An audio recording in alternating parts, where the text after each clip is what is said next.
Friend, स्वागत है आपका अपने इस यूट्यूब चैनल गब्बर क्लासेस में।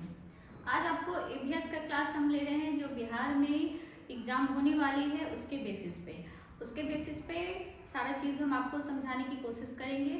तो इस क्लास को कंटिन्यू रखिएगा, स्किप मत कीजिएगा क्योंकि एक एक लाइन आपके लिए इम्पॉर्टेंट है। आई थिंक बोर्ड आप लोग को क्लियर दिख रहा होगा। ठीक है, देखते हैं, पढ़ते हैं। ये आपका ईवीएस का बुक है, जैसे कि एनसीईआरटी का बुक होता है उसी तरह से बिहार बोर्ड की भी बुक आती है। तो बिहार सरकार की तरफ से एग्जाम होगा तो आपको बिहार बोर्ड पहले कंपलसरी सारा का सारा रीड करना होगा। तो चैप्टर वाइज हम लोग रीड करेंगे। पहले स्टार्ट करते हैं। 8 नवंबर 2010 की ठंड बड़ी काली रात, ठंड से कांपती ठिठुरते लोग पटना जंक्शन पर मित्रों के साथ रेलगाड़ी की प्रतीक्षा। गंतव्य सिक्किम की राजधानी गंगटोक। तो यहाँ पे अंडरलाइन हम करते जा रहे हैं, आप लोग नोट्स बनाते जाइए। ठीक है, सिक्किम की राजधानी गंगटोक। एक क्वेश्चन यहाँ से बनता है कि सिक्किम की राजधानी कहाँ है? गंगटोक में। ठीक है, इसके बाद यहाँ पे आ जाइए। न्यू जलपाईगुड़ी रेलवे स्टेशन पर अगली सुबह उतरे। पहला पड़ाव था सिक्किम जाने के मार्ग में स्थित दार्जिलिंग। दार्जिलिंग पश्चिम बंगाल राज्य का सुंदर पर्वतीय स्थल है। क्वेश्चन यहाँ से आएगा आपको कि दार्जिलिंग, ठीक है, कैसा राज्य है? तो सुंदर पर्वतीय स्थल है। कहाँ का? तो पश्चिम बंगाल राज्य का। उसके बाद यहाँ पे एक पॉइंट है, हरी भरी घाटियां और दूर दूर तक दार्शनिक हिमालय पर्वत श्रृंखलाएं। जैसे जैसे हम न्यू जलपाई से दार्जिलिंग की पहाड़ी चढ़ते हैं, ठंड बढ़ती है, स्वेटर पर जैकेट। ठंड बढ़ने पर क्या करते हैं बच्चे? स्वेटर पहने हुए, उसके बाद उसके ऊपर जैकेट को डाल दें। टाइगर हिल, कौन से हिल पर खड़ा हुआ गया है? तो टाइगर हिल पर आपको खड़ा हुआ गया है। ठीक है, लिखते जाइएगा, नोट्स तैयार करते जाइएगा। सुबह सुबह सालों भर बर्फ से ढकी रहने वाली कंचनजंगा, ठीक है, कंचनजंगा की सतरंगी बदलती चोटी को देखना अद्भुत था। कंचनजंगा की इस खूबसूरती को दार्जिलिंग और सिक्किम के पूरे 12 दिवसीय प्रवास में जी भर देखने के बाद मन नहीं भरा। मतलब 12 दिन का जो उनका छुट्टी का था उसके बाद भी देखने के बाद उन बच्चे का क्या हुआ था? मन नहीं भरा। आगे चलते हैं।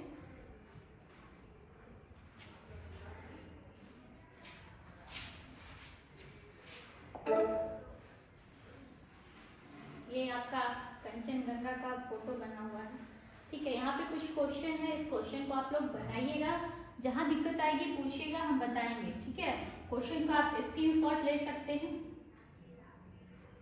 उम्मीद है कि स्क्रीनशॉट ले लिए होंगे। ऐसे एक बार क्वेश्चन हम पढ़ देते हैं। किन दो राजधानियों की बात लेख में की गई है? कौन सी दो राजधानियां हैं जिनकी बात यहाँ पर की गई है? ठीक है, सुबह के समय बर्फ से ढकी कंचनजंगा की चोटी कैसी दिखती है? जस्ट ऊपर में आपको सारा चीज बताया गया है। कंचनजंगा की चोटी पर बर्फ क्यों जमी रहती है? सालों भर वहां बर्फ जमा रहता है, इसका रीजन क्या है वो बताइए। आपको सूर्योदय और सूर्यास्त के समय का दृश्य कैसा लगता है? लिखिए। जब स्टार्टअप मॉर्निंग में आप उठते हैं तो सूर्योदय और सूर्यास्त का समय कैसा लगता है? सब बच्चे के लिए है। ठीक है, हिमालय पर्वत की कुछ अन्य चोटी का नाम पता करके लिखें। यहाँ से आपका एक जीके जीएस का क्वेश्चन बन रहा है, तो इस चीज को ध्यान दीजिएगा। ठीक है, क्योंकि आपका जीके जीएस भी इंक्लूडेड किया गया है। भारत के कुछ अन्य पर्वतीय स्थलों के नाम लिखिए। ये भी आपका जीके जीएस से क्वेश्चन है। इन दोनों क्वेश्चन को इंपॉर्टेंट कर लीजिएगा और बना लीजिएगा। अगला देखते हैं।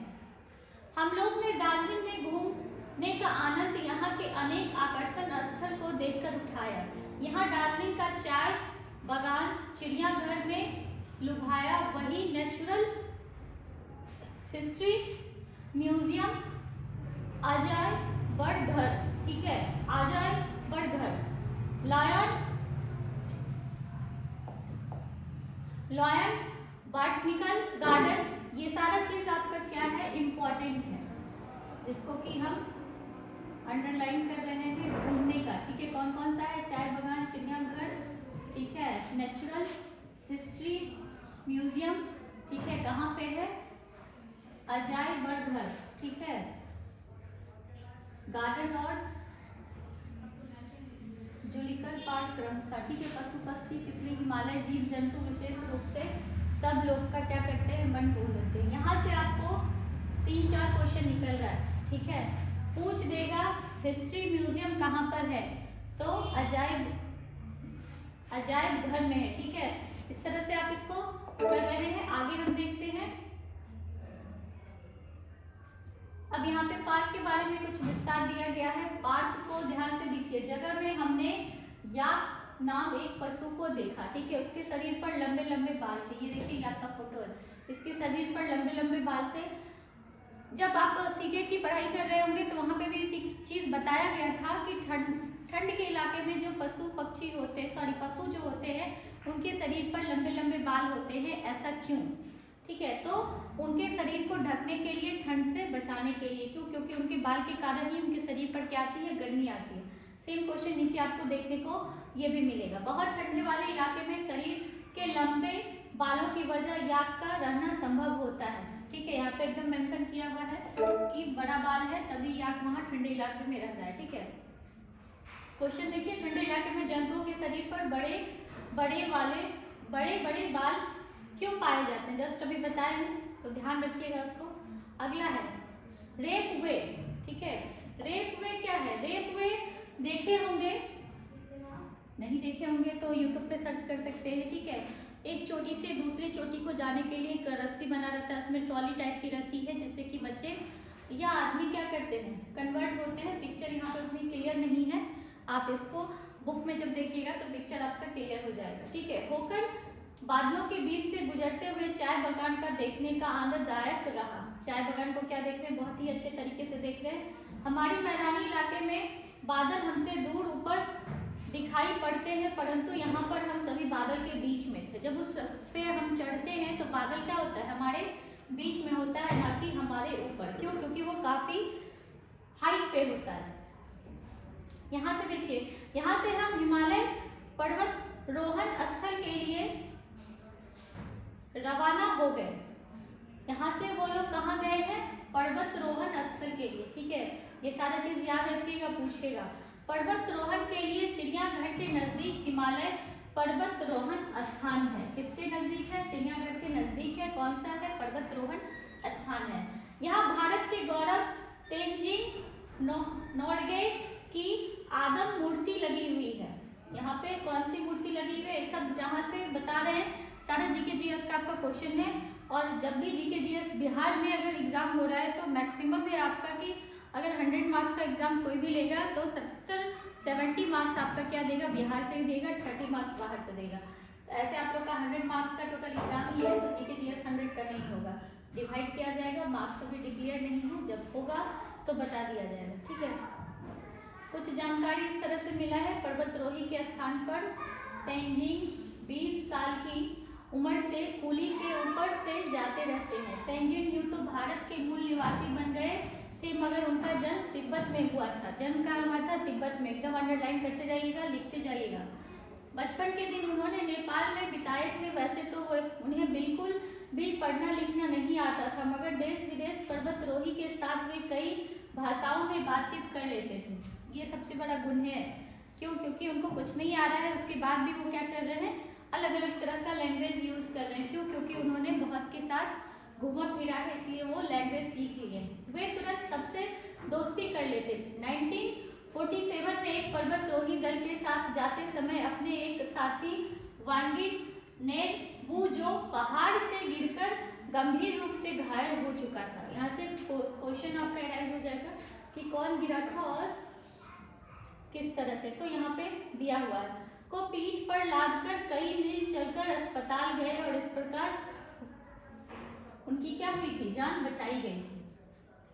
सन 1953 में तेंजिंग नोरंगे सर एडमंड हिलियर के साथ हिमालय पर्वत श्रृंखला के सबसे ऊंचे शिखर एवरेस्ट, जो कि समुद्री तल से कितना मीटर ऊंचा है, ये सब ध्यान दीजिए, आपका एनसीईआरटी का भी क्वेश्चन है, पर चढ़कर और विजय का झंडा गाड़ा गया था। उसके बाद उनके बारे में कुछ खुद के शब्द के बारे में लिखना है, पढ़ाया गया है, इस चीज को लिखिए। उसके बाद है हिमालय पर्वत रोहण संस्थान में हम लोग ने काफी समय गुजारा, पर्वतारोहण के संबंध में जानकारी प्राप्त की। इस संस्था को माउंट एवरेस्ट पर विजय की खुशी में सन 1954 में स्थापित किया गया था। कब स्थापित किया गया था? 1954 में। पर्वतारोहण के लिए परीक्षण लेने की जरूरत होती है। जब भी आप पर्वतारोहण के लिए मतलब चढ़ाई के लिए आप जाते हैं तो आपका क्या होगा, एक नॉर्मल सा टाइप से टेस्ट लिया जाता है। पर्वतारोहण दल को अपने साथ टेंट, रस्सी, पर्वतारोहण के लिए जरूरी औजार, पर्याप्त भोजन, पानी, गर्म कपड़े इत्यादि लेकर जाना पड़ता है। जब पहाड़ पे चढ़ाई की जाती है तो वहाँ ना तो कोई घर मिलता है, ना पानी का साधन मिलता है, ना भोजन। सारा चीज वो लोग क्या करते हैं, पीठ पर एक थैली में डालकर चढ़ते हैं। कहीं रस्सी की भी जरूरत पड़ती है और कहीं देखिएगा इस टाइप से देखने को मिला होगा, ये जो है ना पर्वत पे देके इसको डीप किया जाता है, ये नुकीला होता है, इससे बन जाता है और यहाँ से रस्सी बांधी हुई थी, इसको पकड़ के फिर क्या करते हैं वो लोग ऊपर चढ़ते हैं। कुछ कील की यूज होती है जो कि कील को ठोककर उस पर पैर रखकर भी क्या किया जाता है, ऊपर चढ़ाई किया जाता है। तो इस टाइप की जो चीजें हैं वो सब वहाँ पे उनको रखना होता है अपने साथ। इसके बावजूद हर दल के साथ ऐसा व्यक्ति जो वहीं का रहने वाला है, जो कि उस जगह का रहने वाला है, वैसा व्यक्ति उन लोग के साथ क्या होता है, हर एक दल में एक रहता है। कूली तथा गार्ड के रूप में चलता है। उसको कूली भी आप कर सकते हैं, गार्ड भी कर सकते हैं, उस तरह से आपको चलाया जाता है। ऐसे गाइड को दार्जिलिंग के सिरदार कहा जाता है। ठीक है, दार्जिलिंग का उसको क्या कहा जाता है, सिरदार कहा जाता है। लिखते जाइएगा, ये बहुत सम्मान का पद है, ऐसा नहीं कि ये नॉर्मल है, ये क्या है, काफी सम्मान का पद है। तेंजिंग नोरंगे को भी सिरदार की उपाधि मिली थी। अब उन्हें अपने साथी को बचाया था। ठीक है, उसके बाद यहाँ है पर्वतारोहण के लिए क्या क्या तैयारी करनी पड़ती है। तो सारा चीज देखिए, यहाँ एक पिक्चर है, इस पे चढ़ाई किया जा रहा है किस तरह से। एक तो पर्वतीय इलाका है, दूसरा बर्फीला है। ठीक है, तो बहुत ही मुश्किल होती है उस पर चढ़ाई करना। संस्थान में पर्वतारोहण के काम आने वाले विभिन्न प्रकार की सामग्री सजोकर रखी गई है। यह प्रशिक्षण का भी व्यवस्था है। पर्वतारोही को ऊंचाई पर जाने के पश्चात विभिन्न प्रकार की कठिनाई का सामना करना पड़ता है। बारिश, आंधी, तूफान, अत्यधिक ठंड और ऑक्सीजन की कमी का मुकाबला करना पड़ता है। उन्हें विशेष प्रकार के बने जूते, कपड़े पहनने पड़ते हैं। ऑक्सीजन सिलेंडर भी उनको अपने साथ में क्या होता है, ले जाना पड़ता है। देखिए यहाँ पे पिक्चर है हम दोनों का। यहाँ एक क्वेश्चन है, पिछले पृष्ठ पर दो जाने माने पर्वतारोही के चित्र दर्शाए गए हैं। ये आपको क्या क्या पहने दिखाई पड़ रहे हैं, क्या क्या पहने हैं, इसको गौर से देखिएगा। इसमें क्लियर नहीं हो पा रहा है, आप अपने बुक में देख लीजिएगा, वहां से आपको क्लियर होगा। उन्हें ऐसे कपड़े की जरूरत क्यों पड़ती है, क्योंकि ठंड का इलाका है और चढ़ाई के लिए उनको क्या होता है, उस टाइप का लेदर टाइप से बैग टाइप से कपड़े का यूज करना पड़ता है। संस्थान के सदस्य ने बताया कि सिर की सुरक्षा के लिए सर्दी, गर्मी व बरसात में अलग अलग किस्म की टोपी पहनते हैं। अलग अलग, जैसे कि सर्द के मौसम में जा रहे हैं तो टोपी अलग होगा, गर्मी में अलग होगा। ठीक है, इस तरह के अलग अलग चीज होते हैं। आंख के लिए चश्मा और हाथ के लिए दस्ताने की आवश्यकता होती है। यहाँ हम लोग ने बर्फ के बीच सोने के लिए विशेष प्रकार का स्लीपिंग बैग भी देखा है।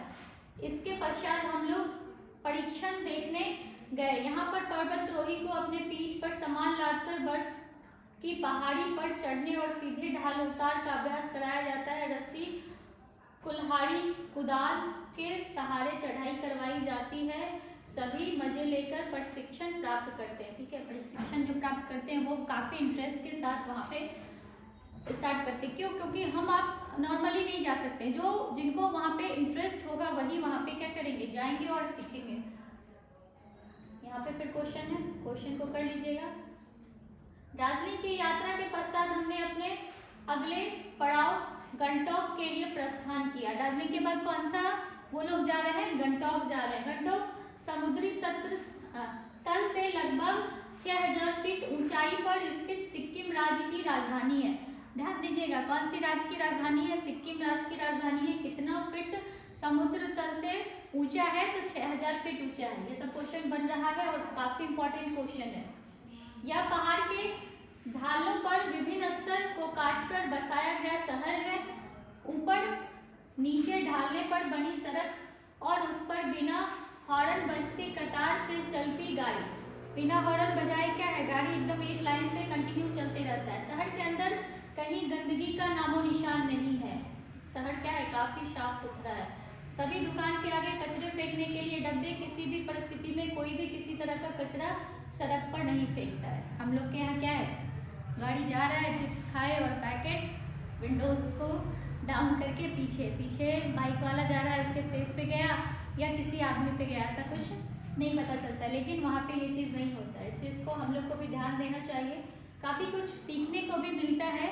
तो जब हम पढ़ाई करते हैं ना, तो उस चीज़ को हमें अपने अंदर लाना भी चाहिए, ताकि हमारा समाज भी क्या हो, सुधर सके। आगे चलते हैं। शाम के समय महात्मा गांधी सड़क पर अद्भुत नजारा। कौन सा सड़क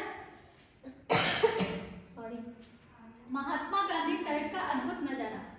साफ सुथरी चौड़ी सड़क के बीचों बीच फूल भरे पौधे के सुंदर सजावट, दोनों तरफ सजी धजी दुकान, सड़क के बीचों बीच लकड़ी, लोहे एवं पत्थर से बने बेंचों पर बैठकर धीमी भारतीय संगीत के साथ चाय कॉफी की चुस्की का मजा कुछ इस तरह से था। ये सारा चीज आपको यहाँ पे बताया गया है किस तरह से सड़क को सजाया जाता है। ठीक है, इसके बाद अगला पड़ाव पे आते हैं। सिक्किम पहाड़ों और घाटी से भरा एक छोटा राज्य है। तीस्ता यहाँ की मुख्य नदी है। यहाँ की मुख्य नदी कौन है, तीस्ता, नोट कर लीजिएगा। यहाँ मुख्यतः लेपचार, नेपाली और भूटानी तीन जाति के निवासी हैं। कौन कौन से निवासी हैं, लेपचार, नेपाली और भूटानी। एकदम ये सब एकदम इम्पोर्टेंट है। यहाँ के लोग मेहनती, सीधे, सरल और सहयोगी होते हैं। यहाँ की औरत रंगीन कपड़े एवं मनकों से युक्त सोने के आभूषण पहनना पसंद करती है। गंगटोक में हम लोग के फूल का बगीचा, botanical garden, room tent, monastery आदि देखा। ध्यान दीजिएगा, गंगटोक में क्या क्या दिखाई दिया है। उसके बाद सिक्किम के लोग कैसे होते हैं, उनके बारे में थोड़ा सा सर्च करके लिख सकते हैं आप। एक दिन हम लोग गंगटोक से लगभग 52 किलोमीटर दूर समुद्री तल से लगभग 14,500 फीट ऊंचाई पर स्थित नाथुला घूमने गए थे। कहाँ घूमने गए थे, नाथुला। तो पूछ देगा नाथुला से गंगटोक की दूरी कितनी है, तो 52 किलोमीटर दूर, समुद्री तल से लगभग कितना, 14,500 फीट ऊंचा। जैसे जैसे हम गंगटोक से आगे बढ़ते गए, ऊपर चढ़ते गए, ठंड बढ़ती गई। चढ़ाई ऊपर होगी, ठंड ऑटोमेटिक बढ़ेगा। इन पहाड़ों पर घुमावदार सड़क सांप की तरह दिखाई दे रहा था। सड़क के एक तरफ पहाड़, दूसरे तरफ हजारों फीट नीचे गहरी खाई। यह देखकर मन घबरा जाता है। आखिर नाथुला आ गया। बिछी हुई बर्फ की चादर के बीच में हम सभी खड़े थे, उत्साहित और आनंदित। सबसे ऊंचाई पर शान से लहरा रहा था अपना प्यारा तिरंगा। इतनी ऊंचाई पर तिरंगा का लहराना देखकर मन गौरव से भर जाता है।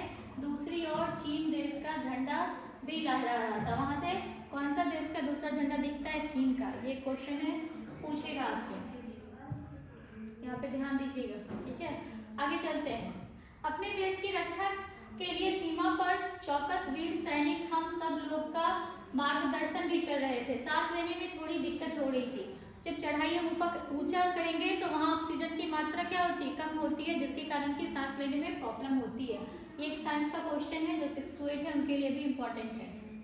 50-60 सीढ़ी भी चढ़ना मुश्किल हो रहा था। सांस फूलने लगा। सैनिक बर्फ पर ना चलने एवं सीढ़ी पर रुक रुक कर चढ़ने को कह रहे थे। मतलब बर्फ पे मत चलिए, कहाँ चलिए, सीढ़ी पर रुक रुक के धीरे धीरे चलिए।